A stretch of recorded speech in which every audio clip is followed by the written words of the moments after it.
Compañeras, compañeros, camaradas, todas, todos, bienvenidas una vez más a este espacio como pez en el agua en la 4TV, en donde estamos desarrollando la gran conversación o una pequeña parte de la gran conversación que forma esta gran transformación de nuestro país y de nuestro mundo. Estamos platicando con diferentes personalidades, compañeras, compañeros, diferentes tradiciones, escuelas y experiencias de vida. Hoy nos acompaña un escritor mexicano, Leopoldo Mendívil, escritor de varias obras, varios libros y con una carrera también amplia en diferentes ámbitos de la vida. Leopoldo, bienvenido.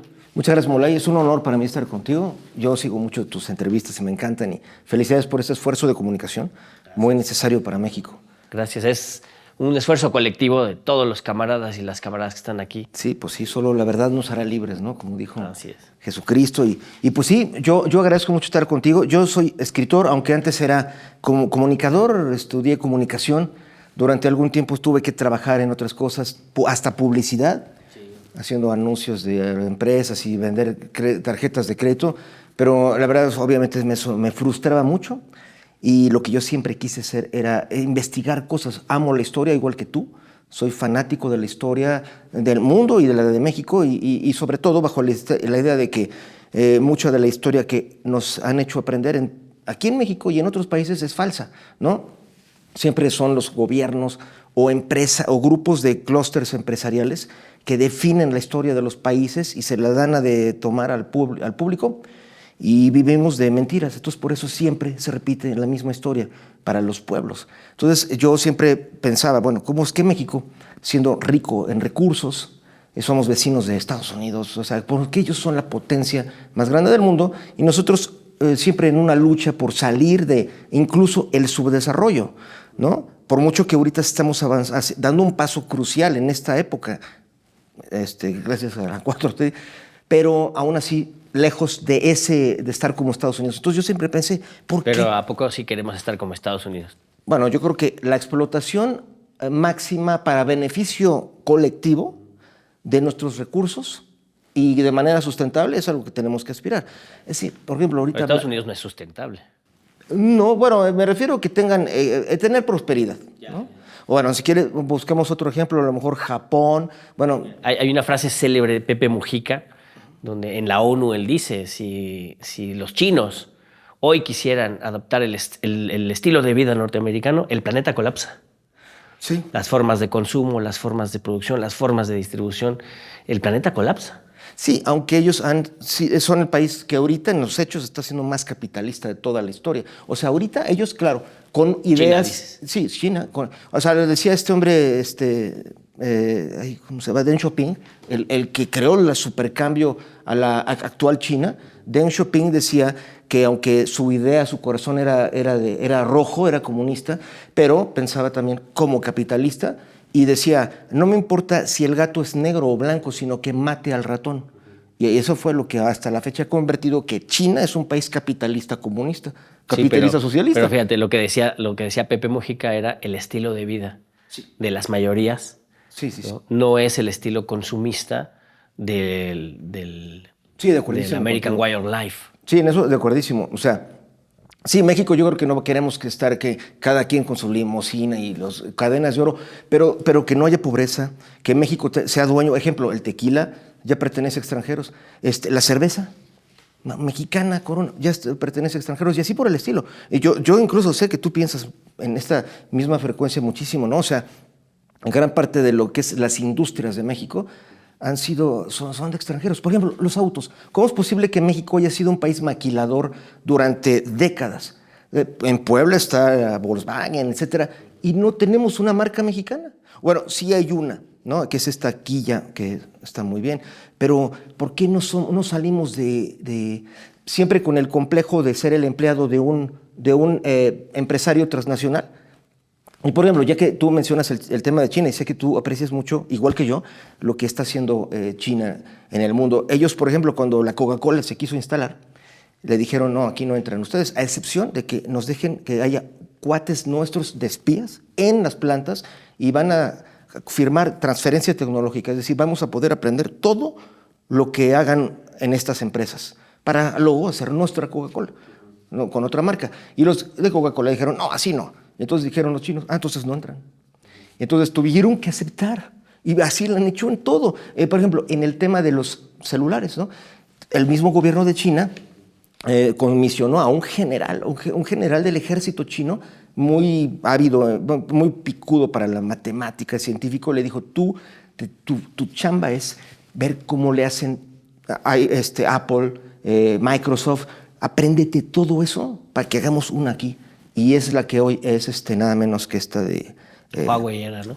Huawei, sí. Que hasta le hicieron un boicot, ¿no? Le quitaron la posibilidad de tener el Android, ¿no? Sí, exacto. Programas de Android. Y hasta metieron a la cárcel a la hija de este general, injustamente. Los ingleses, pues... Pero, o sea, es una guerra. Es la lucha del capital, ¿no? Sí, pero fíjate, este foro se me hace súper importante. Lo que tú estás haciendo es un liderazgo en la comunicación, Molay, y este programa, ¿no? De cómo pesa en el agua. Entonces yo sí me veo obligado a aprovechar de decir, México podría tener eso. O sea, México ya está ahorita en un momento que no había tenido en 60 años. Tener un presidente nacionalista. Y ahorita ya es poco lo que Cárdenas, se necesita. ¿no? Sí, Cárdenas, un hombre increíble. El último presidente de la revolución. Sí, y que pensó a lo grande, o sea, de que sí merecemos ser más, ¿no? Y ahorita imagínate, si eso lo tomáramos de los chinos, no, como tú dices, me encanta tu forma de ser, de pensar, no es para la ambición personal de que todos traigamos cadenas de oro, no, sino que realmente México podría tener las empresas constructoras de automóviles, podríamos hacer la operación china. O sea, de repente, ¿por qué no tener una red social de aquí? Entonces, consumimos el Facebook y si nos cortan el Facebook, o sea, si nos cortan el Twitter, es un suicidio. ¿Cómo dejamos que sucediera eso? Se acabó como pez en el agua porque nos quitaron el YouTube. Bueno, viva YouTube, ¿no? Pero fíjate, o sea, la verdad es que yo siento que tú estás encabezando un esfuerzo de comunicación maravilloso, que la verdad es que ¿a poco no hay mexicanos? O sea, por ejemplo, ahorita, hace unos días, estaba una misión en el espacio hecha en México, ¿no? Sí. Que primero estábamos en el suspenso de ¿va a funcionar o no? Y sí funcionó. Entonces, sí hay con qué, pero en cada rama de la actividad tendríamos que estar tomando un liderazgo de ser el empresario. O sea, no sé, pero ejemplo, en un país como México, Carlos Slim es un cuate que empieza a supercrecer, se vuelve un empresario a nivel mundial, fue el número 1, y de repente todo el mundo criticándolo, ¿no? Cuando es un hombre, o sea, no es que yo quiera ayudarlo a él en lo particular. Hay empresarios mexicanos que son unos pedazos de estiércol, la verdad, pero él es un cuate que creó la Fundación Slim, o sea, es fundación histórica, como tú que eres historiador, la Fundación de los Estudios de la Revolución. Entonces, cuando sucede eso, muchos mexicanos dicen, ay, ¿cómo es un desgraciado por ser empresario? Y no, si hiciéramos la operación de China, de los chinos crearon empresarios y sigue siendo un país socialista en sus valores y principios. Y son empresarios que no son así de que ahora estoy en la limusina, sino también con esa mentalidad, digamos, un poco social que es la que existe en China desde hace miles de años, ¿no? Sí, no, la gran diferencia, acudiendo a tu reflexión, yo diría, estamos en un proceso en el que nuestro pueblo se ha dado un gobierno que por primera vez desde hace 36 años se ocupa por hacer una separación entre el poder económico y el poder político, ¿no? Sin tocar las estructuras del modo de producción capitalista, sino acudiendo a que el Estado tiene una responsabilidad de proteger a las mayorías sociales, ¿no? Garantizando los derechos humanos, ¿no? Sí. Y eso no está en pelea con el desarrollo del empresariado, ¿no? Pero hay una historia que son 36 años de política neoliberal donde se generaron estos empresarios a costillas del bien público, sí, ¿no? Y entonces, pues ese es el modelo que ya no se quiere más, ¿no?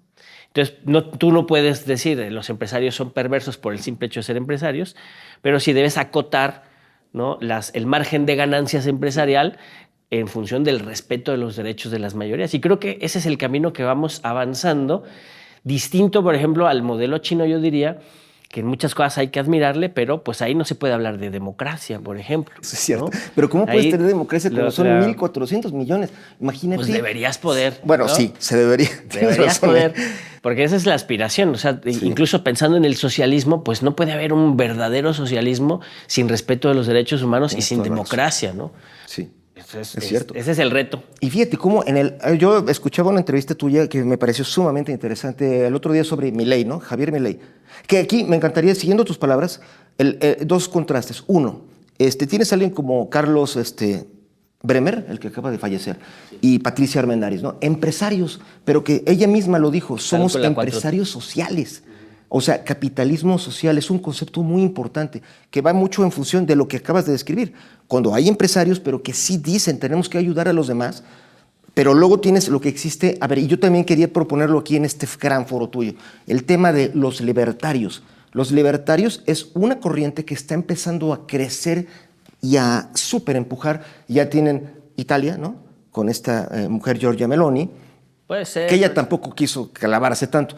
Pero luego Milei, que sí se va al extremo total, que es libertad total, que el empresario haga lo que se le pegue su gana, absolutamente, sin que tenga ninguna clase de obligación, como si la mano invisible de la que hablaba Adam Smith, como si realmente existiera y si ayudara, y que a lo mejor él dice, si dejas que todos los empresarios hagan sus intereses, a la mera hora acabará ocurriendo el bien común, cosa que jamás ha sucedido en la historia. Es absolutamente falso.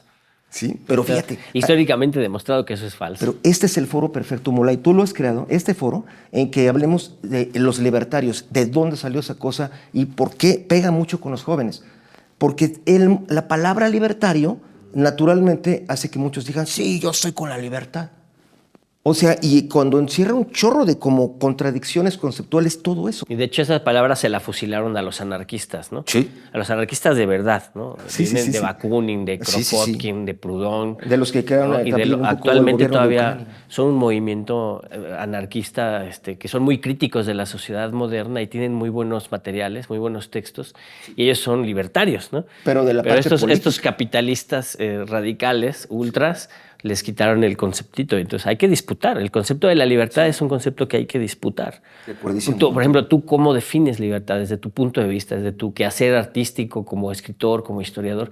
¿Cuál sería tu definición de libertad? Bueno, me honras, aunque yo no me considero en realidad nadie para poder describirlo, pero como todos tendremos que tener nuestra propia definición. En mi opinión, libertad es que nadie te oprima, que nadie restrinja tus derechos vitales de existencia, pero sí aceptando que como somos parte de una especie, tenemos una obligación de apoyo colectivo con todos los demás. O sea, la idea de un individualismo total y absoluto es egoísta, en mi humilde punto de vista. Y yo sé que tú piensas, o sea, yo soy tu fan, yo sigo tu programa. Y eso es lo que alguien como Milei, él al hablar de libertad, sigue este modelo que creó una gringa llamada Ayn Rand, que nada más cuando vean las entrevistas de ella dice que los únicos filósofos que ella ha leído en su vida eran Platón y Aristóteles. Ya, y sobre eso hay millones de cuates ahorita y votaron por un presidente en Argentina por seguir este catecismo que hizo ella. No, pero además las ideas políticas de Platón y Aristóteles son antilibertarias totalmente. Ajá, total. ¿No? Y sobre todo Platón. También eso es falso, sí. ¿no? Sí, la república sería un gobierno ultrafascista, ¿no? Es una especie de comunismo autoritario, ¿no? Así ¿sí? Se le llama, porque de hecho no hay propiedad privada. Sí, cierto. Ni los niños. Nace un niño y ya es para que lo críe. El Estado tiene que hacerse cargo de toda la vida social, ¿no? Cosa que tampoco uno podría estar de acuerdo, pero esto se hizo hace más de 2000 años, ¿no? Pero fíjate, lo padre, me encanta tu programa porque se presta a que ya debe de haber la 4T yo siento que está haciendo pasos increíbles en el nacionalismo y todo, pero y en la parte ideológica todavía siento que mucho se está cocinando, ¿no? A nivel social, como que es una época en que nadie sabe bien qué está pasando, pero como hay cuates que agarran esas banderas, empezando por Donald Trump, que vaya, tampoco es satánico el tipo, ¿no? Pero es decir, hay un chorro de gente que agarra este tema de lo libertario. Libertarianismo. Libertarianismo, sí. Que habría que hacer, yo propongo, sea tu invitado o no, aunque me encantaría participar, pero el concepto de los libertarios es algo que habría que hacerle una biopsia, yo siento. para que los que creen en eso, porque digo, hay muchos que antes eran de izquierda, pero ¿por qué? Porque la izquierda es rebelde y busca la libertad y los derechos, ¿sí? Pero ahorita los capitalistas, hay que ser honestos, los capitalistas han creado esta corriente. O sea, ejemplo, tú mencionabas lo del neoliberalismo, ¿no? Pero, y el libro de Secreto R, que es el que yo quiero compartir mucho contigo. ¿La R de qué es? Rockefeller. Yo le quería poner Secreto Rockefeller, pero no sé por qué se me ocurrió Secreto R, y fue una pésima idea de mercadotecnia, ¿eh? Porque algunos decían, Secreto R suena interesante, y otros decían, ¿qué es eso? ¿Sabes a mí qué me evoca? Así de primera entrada, Secreto R de revolución. Pues o sea, porque estoy ahí todo contaminado. Bueno, desde ahora lo voy a usar pero citándote a ti. ¿De qué va? El libro de Secreto R, Secreto Rockefeller, lo que pasa es que los dos anteriores libros que yo había hecho, Secreto 1910 y Secreto 1929, no es mi culpa, ¿ya ves? Bueno, sí, o sea, fíjate, tú eres visionario, ahora sí que la mente... no te creas. ¿Cómo se llama? Los griegos tenían la palabra bueno, en fin, visionario, ¿no? Luego me acuerdo la palabra exacta. Pero el Secreto 1910 habla sobre la Revolución Mexicana. Mi tatarabuelo Bernardo Reyes pues, acabó fusilado cuando empezó la Decena Trágica. Por esa parte yo tenía que mi familia decían que no era el malo en la película, sino que la revolución la había hecho la embajada de Estados Unidos, a unas cuadras de aquí. No, hicieron el golpe de Estado. Hicieron el golpe de Estado, exactamente. El golpe de Huerta. Sí, pero incluso antes son los que apoyaron a la familia Madero. Yo soy fiel a Madero y todo, pero ellos, hubo toda una operación. Los gringos metieron aquí a un grupito semejante a los de la película de los Indestructibles, esa de donde sale Schwarzenegger y Stallone. Un grupito como si fueran de la CIA, pero en el año de 1908, que los enviaban a todos lados. Trabajaban para el gobierno de Estados Unidos. Este grupo, ejemplo, Gillette Hopkins, Sherburne Gillette Hopkins, Emil Hondel, el que se llevó la cabeza de Francisco Villa, varios, Félix Sommerfeld, un espía alemán, que trabajaba en la embajada de Alemania a unas locales de aquí, en Liverpool número 9. Ahí estaba la embajada de Alemania. Y de repente estos como expendables, los indestructibles, los mandaban a China, por ejemplo, a atacar a China. Y era de que eran guerrilleros, todo. Esos mismos cuates luego los mandaron los gringos a Sudáfrica para que ahí se pelearan contra los holandeses, que eran los enemigos de Inglaterra. Los Boers. Exacto, los Boers. Es que tú eres un gran historiador y te encantan esos temas tanto como a mí, pero esos mismos tipos, luego el gobierno gringo los mandó a Cuba para la guerra contra España en 1898. Luego, como Colombia no aceptó poner el canal de Panamá, esos cuates fueron ahí y hicieron todo el movimiento para que se separara Panamá. O sea, es algo horrible. Todo eso, ellos estaban financiados y apoyados por el despacho de abogados Sullivan and Cromwell, los abogados de John Rockefeller. John Rockefeller era el dueño de Standard Oil, que era la empresa petrolera más grande que ha habido en la historia, al grado tal que el gobierno gringo la tuvo que tronar en 1910, porque era un supermonopolio. Y luego se hicieron de ahí los pedazos que son Chevron, Texaco, ExxonMobil, Atlantic Richfield Corporation, todas esas que luego se llamaron las 7 hermanas, eran lo mismo. Y luego fueron recompradas por la misma familia Rockefeller y siguieron siendo como un monopolio, pero con prestanombres y cosas así. Y bueno, todo esto porque el libro de Secreto R es como que después de haber hecho ese de Secreto de 1910 y el de 1929, que es sobre cómo se creó el PRI, que el PRI también fue con la manota del embajador de Estados Unidos, Dwight Morrow, y pidiéndole a México a Plutarco Elías Calles, le exigieron 4 condiciones que destruyeron realmente a México. Una, tenía que echar para atrás el artículo 27 de la Constitución. Como no se podía, lo que hizo, acordó con Dwight Morrow, y eso a condición de que si lo hacía Plutarco Elías Calles, el gobierno gringo iba a apoyar a Plutarco para que él fuera como el presidente de presidentes y pusiera a quien quisiera, y se creó el PRI. El máximo. Pero el PRI fue posterior a Plutarco, ¿no? Más bien es el Partido Nacional Revolucionario. Sí, Partido Nacional, sí, Partido Nacional Revolucionario, luego Partido, ¿cuál era? Partido Nacional Revolucionario. Exacto, y ya después se cambió el nombre a PRI, ¿no? Con Miguel Alemán. Exacto, pero cuando se creó, básicamente la idea es que todo el mundo piensa que Plutarco lo que hizo fue un pacto de así como un gran concertador de los generales que ya no estuvieron ahí haciendo desmanes, No, en realidad es que este embajador le dijo, te apoyaremos. Y tanto así que le dio aviones para combatir a los cristeros. Digo, no porque fueran, ahorita más allá de estamos a favor o en contra de los cristeros, pero eran 25,000 cuates que el gobierno estaba en jaque aquí en México contra los cristeros y de repente llegaron 19 aviones gringos a bombardearlos. Y eso está borrado de la historia. En parte, ese fue parte del apoyo de los gringos a Plutarco, pero le dijeron, tienes que disolver al ejército. O sea, el ejército mexicano era de 110,000 soldados. Y de repente los gringos dijeron, ¿para qué quieres 110,000 soldados? Con 55,000 la hace México. Y había quienes decían, oye, no vas a firmar eso, ¿cierto? Y le dijeron, para defenderlos estamos nosotros, los Estados Unidos. Pues le mocharon la mitad del ejército mexicano. Se tuvo que desmantelar barcos, todo.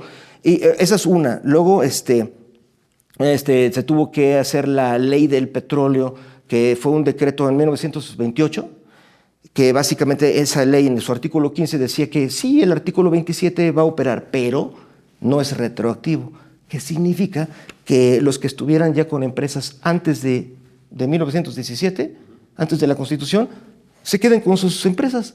O sea, es como si no hubiera habido nada. Como los que se quieren quedar con el litio, ¿no? Exacto. Fíjate cómo la historia se repite. Y el litio ahorita tiene una crisis importante. Que, bueno, solo un paréntesis, porque a mí me encantaría, si quieres, que platicáramos de eso, aunque creo que puede ser motivo de muchos programas. En estos días se está viendo una crisis del litio, del precio, de que de repente el precio estaba acá y ya de un año para ahora se ha caído al 20%. Y todo el mundo piensa, no, ya no va a ser negocio el litio. No, lo que ocurre es que los que están operando todo están creando estos cambios en precio para tronar a los pequeños, para que los países que le han metido a esto digan, no, ya va a valer gorro esto, y comprar todas esas instalaciones. Sí, claro. No, además hay factores geopolíticos que están ahorita muy descontrolados, ¿no? Desde la guerra en Ucrania, sí. Es una derrota para la OTAN y para Estados Unidos, ¿no? El conflicto de la ocupación, el apartheid y el genocidio en contra del pueblo palestino, ¿no? Y con lo que está generando los problemas en el Mar Rojo, que genera toda una bronca de circulación de mercancías, sí. ¿no? Y ahora el problema de Taiwán, que ya estamos... Ayer hubo elecciones, ganó el partido pro-yanqui y va a generar una bronca, ¿no? Donde todos los precios están moviéndose y ahí la virtud de que nuestro gobierno haya mantenido una estabilidad macroeconómica y un peso fuerte, ¿no? A pesar de la tormenta sí, alrededor. Es como un blindaje, la verdad es que felicidades. O sea, la verdad es que es milagroso. Nunca, yo tengo 53 años y nunca había visto algo como esto. O sea, en realidad yo nací durante... Todavía estaba... Te aventaste todo el priato. Todo el priato, o sea, todavía estaba ahí Echeverría. Luego López Portillo.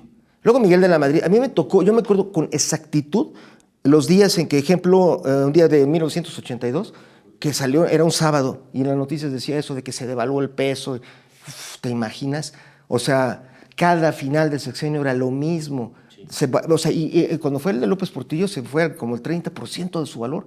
Luego también, bueno, en el 94, de Miguel de la Madrid, ¿para qué hablamos? Todo fue una crisis, todo. Pero ya cuando estaba Salinas, es increíble, porque ahí fue donde yo ya me tocó, ahora ya ser, entre comillas, adulto, y ahí sí yo me fui al caño con eso. ¿Sabes? Ya fue cuando a mí me tocó perder lana y perdí el empleo. Y pues como le está pasando a Argentina ahorita, justo, ¿no? Sí. Sí. La pesadilla de Milei aquí la vivimos con Salinas. Sí, pero fíjate, aquí esto es un tema que yo también tenía muchas ganas de platicar contigo, Molay. Molay más no Milei. No. Por poco. La antítesis, de hecho. Pero fíjate, o sea, cómo este hombre había dicho, voy a ganar las elecciones y se va a poner peor. Como que se curó en salud. Y todo el mundo ahorita, si te fijas, están apechugando cuando estaba el dólar a 360 pesos. Hoy está el dólar blue, como llaman, a 1,200. O sea, se fue al caño. Es una 400%, ¿no? De devaluación. Y la gente, no ha habido una revolución. Va a haber. Sí, indudable. El 24 de enero es el paro nacional en Argentina. Pues la verdad es que hay que apoyar a la gente. Regresando un poco, para ir redondeando. Tú escribes, ¿no?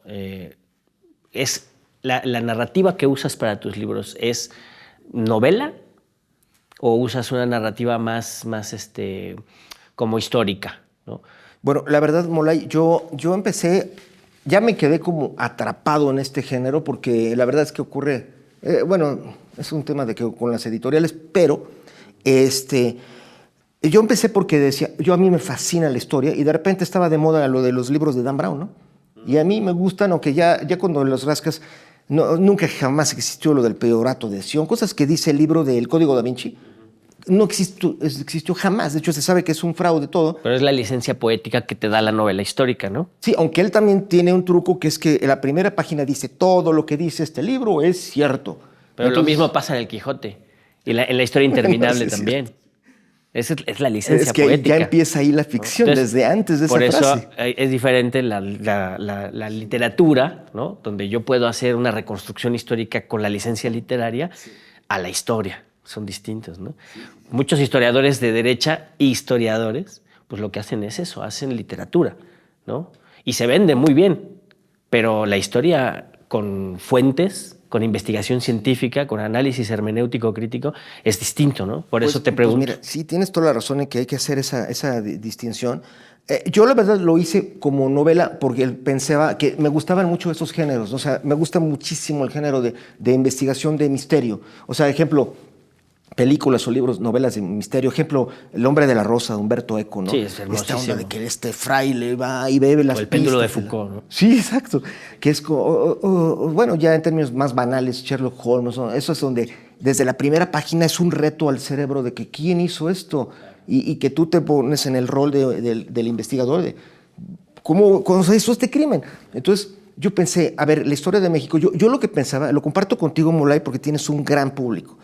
Porque los gringos han creado su historia, la vendieron a todo el mundo porque la hacen hollywoodense y la venden de estas fórmulas como misterio, como historias de acción. Hasta hicieron una de Lincoln, cazador de vampiros. ¿Puedes creerlo? Cierto, sí. Aquí en México, imagínate que hicieran algo así de Madero, hasta los demandaría el Estado.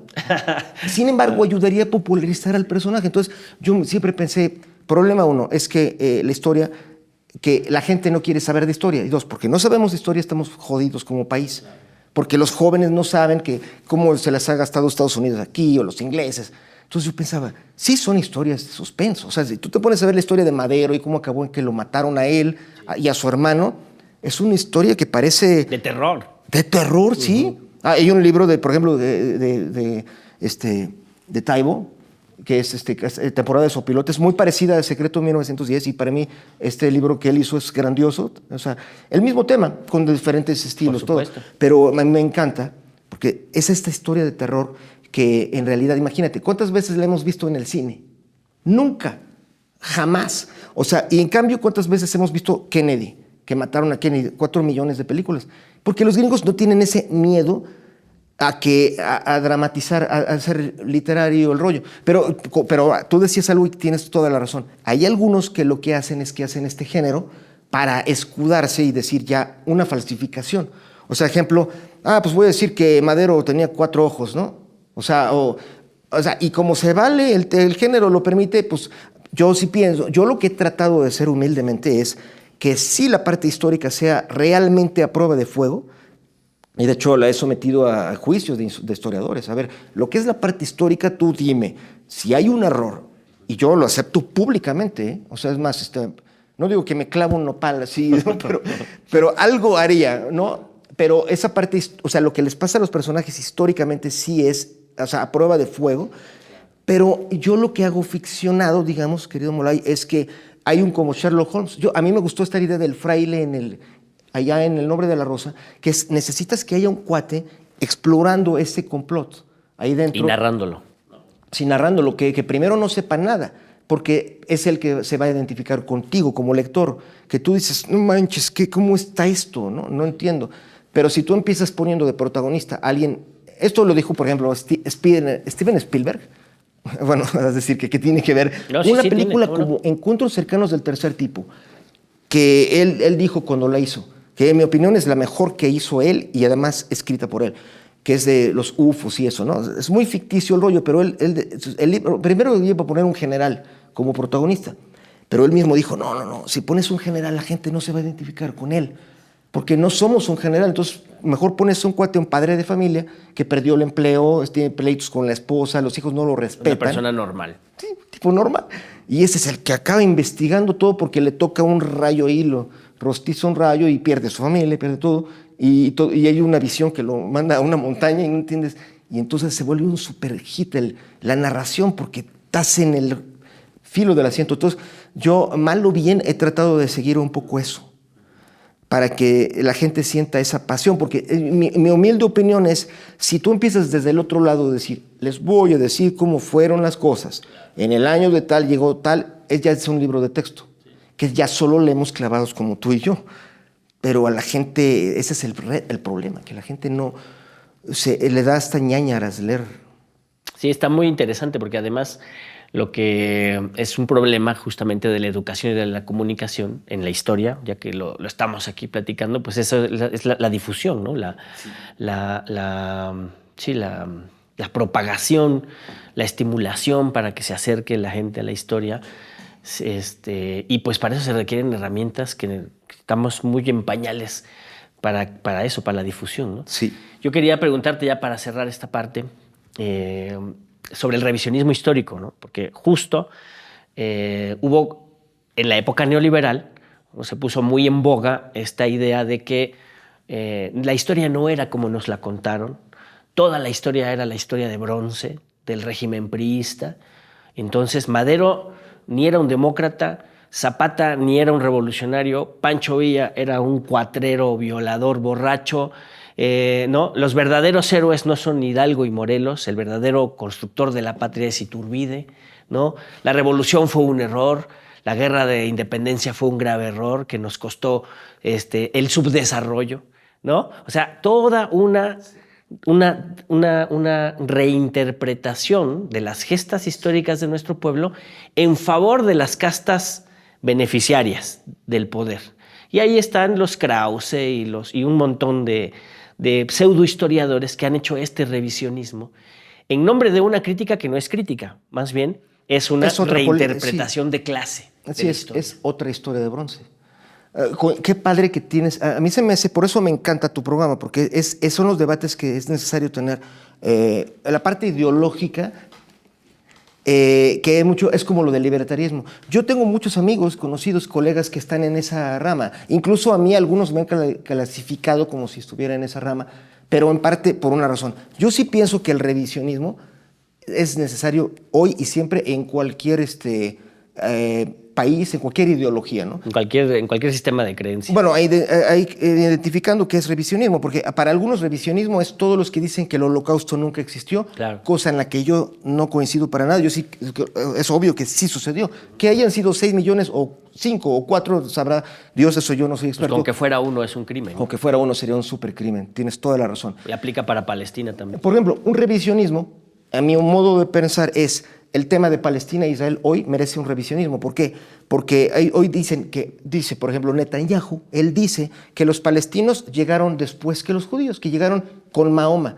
Falso. Y si quieres un programa, yo comparto feliz contigo, me encanta tu programa y tu forma de pensar y de buscar la verdad, cómo los genes demuestran que no, que los palestinos estuvieron desde antes. Y es más, inclusive, los palestinos son judíos que se quedaron ahí. Pero las pruebas, si quieres, yo te las traigo. Ya hay cosas genéticas que te van a fascinar. Pero fíjate, aunque muchas tú las sabes. Pero si eso fuera cierto o falso, es irrelevante si lo que está en el centro son los derechos de los seres humanos de vivir con dignidad. ¿No? Se necesitaría ni siquiera tener que probar nada. No. Sí. No, tienes razón. Tienes toda la razón. Esa debería ser la mentalidad.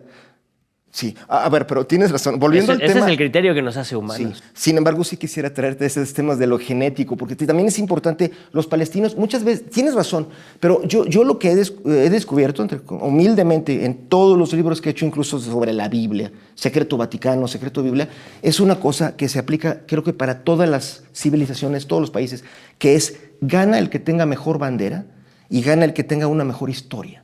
Si te fijas, los ingleses se fabricaron su historia de que el rey Arturo y la fregada. El rey Arturo ni era anglosajón, era celta. Y los anglosajones destruyeron a los celtas. Les robaron una historia y la venden como propia y todo el mundo la creemos. Los israelitas, que yo admiro mucho, pero ellos crearon la historia de David, Abraham, todo eso. Todo el mundo la tiene como si fuera propia. Somos mexicanos y creemos que es como si fuera nuestra historia. ¿Quién habla de que, oye, yo soy descendiente de Nezahualcóyotl, que era como el rey David o mejor? Lo digo con respeto, yo soy fan de Nezahualcóyotl, y mi libro Secreto Azteca es exclusivamente sobre Nezahualcóyotl, cómo logró todo lo que hizo, fue un picudazo. Pero el caso es que gana el que crea mejor historia. Y los países que la llevan de perder... ¿El que arma mejor la narrativa? Sí, los palestinos, por ejemplo. Yo buscaba gente de la Embajada de Palestina hace poco, pues con la idea de, oye, o sea, no por demeritar, tengo amigos judíos, etcétera, no tienen la culpa, los judíos, la mayoría no están a favor de Netanyahu. El 80% no votaron por Netanyahu y de hecho lo aborrecen los mismos judíos de Israel. Pero el punto es que los palestinos están perdiendo porque no tienen esa historia. No saben de dónde vinieron ellos mismos. Y vaya que sí les ayudaría. Pero como tú dices, tiene razón. No deberían necesitarse. Sin embargo, somos un mundo de neandertales. La verdad es la triste realidad. Sí, la humanidad sigue en la prehistoria. Pero hay un punto sobre la historia de bronce. A mí me encantó que lo dijeras. ¿Por qué? Porque es algo que yo me veo agradecido contigo de aclarar cosas. Porque muchos de los libros que he hecho podrían entrar en esa categoría. Por ejemplo, Secreto 1910, pues sí, desmitifica a Madero. Secreto 1929 desmitifica a Plutarco Elías Calles. Y así por el estilo, ¿no?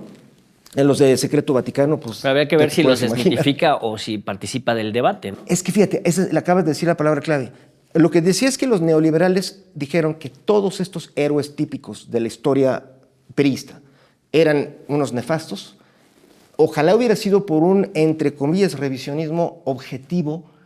Sin embargo, lo hicieron para crear otros héroes y otra historia de bronce, con otros que fueran héroes de una nueva clase, que ahora también fueran intocables y crearon su propio panteón, que como has dicho, Iturbide, Porfirio Díaz, yo tengo amigos que dicen, Porfirio Díaz era un santo y la fregada. Yo digo, oye, a mí me encanta la historia, pero decir mentiras, eso debería ser incluso ilegal, y cuando estás en el periodismo o como pretendidos historiadores, debería ser catalogado como un crimen cuando uno miente. Y cuando ellos dicen que él era, incluso hay quienes dicen que él creó un tesoro secreto para México, yo ya lo investigué, nunca jamás existió eso. Más bien, Porfirio Díaz es un hecho que aunque o sea, hay que ver las dos cosas. Es verdad que es el presidente que más ha creado y construido en México, pero es el que le robó el territorio a más o menos el 30% de los que poseían los territorios de México para dárselo a 5 amigos. Sí, eso es un crimen increíble. Así es el capitalismo de cuates. Sí, y los que han creado esta nueva historia de bronce, o sea, y muchos piensan que historia de bronce es porque raza de bronce, no es cierto, no. Es por las estatuas. En todo el mundo hay historias de bronce porque siempre los héroes de un estado las ponen de bronce. Pero fíjate, ¿qué es lo que hicieron los neoliberales cuando empezaron? Pusieron estatua de bronce de Iturbide. O sea, otra vez la misma, crean otro panteón. Y si te fijas, de los dos lados es donde uno dice, el crimen es cuando trata uno de politizar el pasado. Pero está politizado el pasado. Sí. Es más, yo te hago a ti una pregunta filosófica porque tú eres un gran... O sea, eres filósofo también. Teóricamente nunca vamos a poder despolitizar la historia porque somos todos falibles y somos poco objetivos. Pero, bueno, yo te preguntaría, ¿es posible? Pero la segunda es, si la respuesta fuera que no, porque somos seres humanos y jamás podemos ver la realidad en forma realmente... ¿cómo se llama? ¿Cómo se llama cuando es neutral? Sí, neutral y objetiva. Objetiva, sí. Se me fue la palabra. Imparcial. Imparcial. Gracias. O sea, se supone que nunca jamás habrá alguien realmente imparcial porque somos humanos. Pero al menos tenemos que intentarlo. Y cuando ya declaradamente alguien dice, no, yo voy a apoyar que Iturbide era el más grande santo. Por ejemplo, yo estoy haciendo un libro que se va a llamar Secreto de Iturbide. Y lo estoy haciendo con José Roquero de Teresa, que es descendiente de Huarte, que era el suegro. Pero no es para decir que Iturbide era un santo. O sea, jamás. O sea, sería una violación a la verdad, tanto como los que dicen que era un satanás, ¿no? Y hice un libro llamado Secreto Maximiliano, y que también sale Juárez, sale Maximiliano, pero mi intención nunca fue, hay que cambiar de héroes, hay que decir que Juárez no era un héroe y que Maximiliano sí. Cualquier intento de esos, en mi opinión, es un crimen contra la verdad, contra el periodismo y contra la historia de quien la ejecute. Y en ese libro, claro, sale en El secreto Maximiliano, como si es verdad algo que la historia ha ocultado, de que Juárez, sí es verdad que recibió $2 millones de Estados Unidos para sacar a Francia, sacar a Maximiliano. Pero eso no fue malo. Incluso México no tuvo que pagar ese dinero. Se las ingenió Juárez para que México no pagara esa lana. O sea, Juárez fue un súper brillante y un súper líder. Y en ese libro se habla como que Juárez, el movimiento que fue la resistencia aquí contra Francia, los chinacos, fíjate nada más que tan increíble y grande fue que cuando fue la guerra de Vietnam, el mero general a cargo de la defensa de Vietnam, él dijo que las tácticas contra los yanquis fueron tomadas de los chinacos de México. Imagínate, la guerra de 100 años después. Sí, claro, la guerra de guerrillas. Sí. Y de hecho, pues es la resistencia del pueblo, incluso en Palestina ahorita, pues es la guerra de guerrillas lo único que mantiene cierta defensa, ¿no? Cierta resistencia relativa, ¿no? La guerra de guerrillas es la herramienta propia de los pueblos que no tienen un imperio que los defienda. Pero fíjate, como algo interesante es que México en ese aspecto fue creativo, porque ahorita si te digas ya hay como ciertos manuales, ¿no? De lo que son guerras de guerrillas, pero en aquel tiempo les tocó inventar, y mucho de lo que era el grupo de Juárez eran gentes que hoy deberían de estar, eso sí, tener estatuas de oro, todos.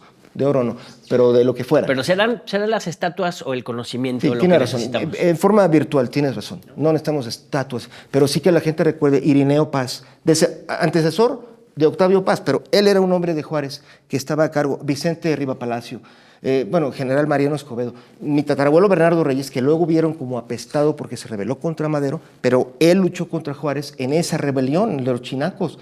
Y eran tipos que además, imagínate, Vicente Riva Palacio, se aventó los libros de la historia de México, esos impertomos estando en la cárcel. ¿Cómo eran en verdad titanes, ¿no? En aquel tiempo. La generación del 19. Sí. Maravillosa. Hay que estudiarla. Leopoldo, muchas gracias por estar con nosotros. Gracias a ti, espero tener el honor de ser invitado. Yo soy tu fan. Yo veo muchas gracias. Un mensaje con el que quieras compartir para nuestro auditorio, para los compañeros, compañeras que nos ven. Primero que nada, agradecerte mucho, Mola, y a toda la gente de este magnífico programa y decirles, ahorita que es una época de esperanza, México está cambiando, nos hemos atrevido a pensar de nuevo en que podemos ser grandes y la verdad tenemos un presidente que se ha metido hasta con los gringos a decirles aquí no, y eso es algo que gentes que hemos estudiado el pasado decimos gracias a Dios que está ocurriendo. Ahora es que nosotros nos la creamos, cada persona, cada mexicano que es seguidor de Molay y de este gran programa, pues pensar que ¿por qué no ser una potencia? Algún día Japón estaba fregado igual que nosotros y de repente y Singapur, todos ellos son ejemplos a seguir y nosotros tenemos todo. Nada más es esta onda de querer. Claro. Muchas gracias por estar acá. Al revés. Leopoldo Mendívil, escritor, prolífico escritor. Hay que seguirlo, hay que buscarlo en las librerías, en las redes sociales, para leerlo, para debatir, para conocer nuestro pasado, entender nuestro presente, proyectar nuestro futuro en la democracia, en la igualdad, en la justicia, en la fraternidad universal. Hasta luego.